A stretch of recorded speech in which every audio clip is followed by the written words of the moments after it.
नमस्कार बच्चों, मैं हूं हरी सर और आप देख रहे हैं मेरा यूट्यूब चैनल चलो कदम बढ़ाएं। तो बच्चों चलते हैं मेंटल मैथ क्लास 7 के नेक्स्ट क्वेश्चन की तरफ। और इस सीरीज में हम कर रहे हैं बच्चों कंपेयरिंग क्वांटिटीज चैप्टर नंबर 8। ठीक है, तो नेक्स्ट क्वेश्चन क्या कहता है आइए देख लेते हैं, सीखते हैं और दूसरों को जरूर सिखाते हैं। तो यहाँ पर बच्चों क्वेश्चन नंबर हम करने वाले हैं 10। इम्पोर्टेंट क्वेश्चन है, देखो लिखा है if CP means cost price, if cost price of 16 articles is equal to sale price of 20 articles. ठीक है बच्चों, फाइंड द गेन और लॉस परसेंट। तो गेन और लॉस परसेंट हमें फाइंड आउट करना है। अब इसमें साफ साफ लिखा है बच्चों, यहाँ पर 16 आर्टिकल जो है जो खरीदी गई वो इतने में खरीदी गई जितने में 20 आर्टिकल सेल कर देते हैं। इसका मतलब महंगी खरीदी गई। ठीक है बच्चों, तो जाहिर सी बात है कि लॉस होगा। आइए करना शुरू करते हैं। और इस क्वेश्चन को तो मैंने यहाँ पर पहले से लिख के रखा हुआ है, ये मैं आपको दिखाता हूँ, ये देखिए। आइए तो सबसे पहले बच्चों कॉस्ट प्राइस निकाल लेते हैं। कॉस्ट प्राइस ऑफ 1 आर्टिकल की क्या होगी? Cost price of 1 articles, cost price of 1 articles equal to ₹1। ठीक है बच्चों, आ गया समझ में? अच्छा, फिर 16 की क्या होगी? Cost price of 16 articles equal to ₹16 होगी।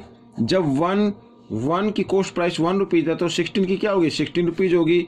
और cost price of 20 articles, sorry यहाँ पर 20 आर्टिकल्स की कॉस्ट क्या होगी? तो उसकी ₹20 होगी। समझ में आया?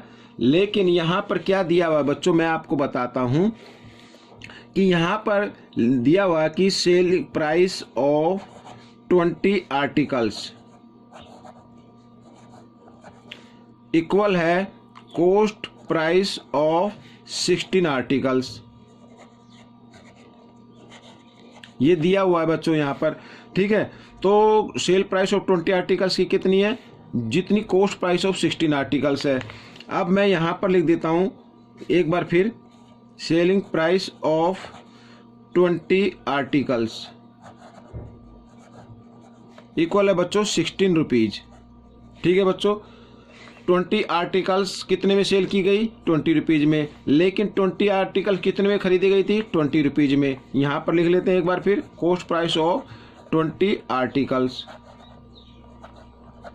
Equal to ₹20। यानी 20 आर्टिकल ₹20 में खरीदी गई और 20 ही आर्टिकल ₹16 में बेची गई। तो लॉस हो गया ना बच्चों से। तो लॉस यहाँ पर हो गया, लॉस कितना हो गया? 20 माइनस 16 यानी ₹4 का लॉस हो गया। ठीक है, तो ऐसे अब हमें क्या निकालना? लॉस परसेंट निकालना है। लॉस परसेंट निकालने का एक ही फॉर्मूला होता है, लॉस बाई, ठीक है, लॉस बाई कॉस्ट प्राइस और इनटू 100। ठीक है बच्चों, यहाँ पर तो लॉस कितना हुआ है बच्चों? ₹4 का। ठीक है, और ये आर्टिकल खरीदी कितने में गई थी बच्चों? यहाँ पर ₹20 में। ठीक है, समझ में आ गया? ₹20 में खरीदी गई। और यहाँ पर परसेंट फाइंड करने के लिए क्या करना होगा बच्चों? 100। ठीक है, इस तरीके से। तो अब हम इसको क्या कर देते हैं? डिवाइड कर देते हैं। 0 से 0, 2 1 जा 2, 2 5 जा 10। तो 5 × 4, 5 4 जा क्या होता है? 20। तो 20% बच्चों उसका क्या हो गया? लॉस हो गया। ठीक है, अब ये क्वेश्चन फिनिश हो गया। आपको कैसे लगा मुझे कमेंट्स में जरूर लिखें। इसमें से सीखकर आप दूसरे बच्चों को जरूर सिखाएं। मिलते अगले पार्ट में, तब तक के लिए धन्यवाद।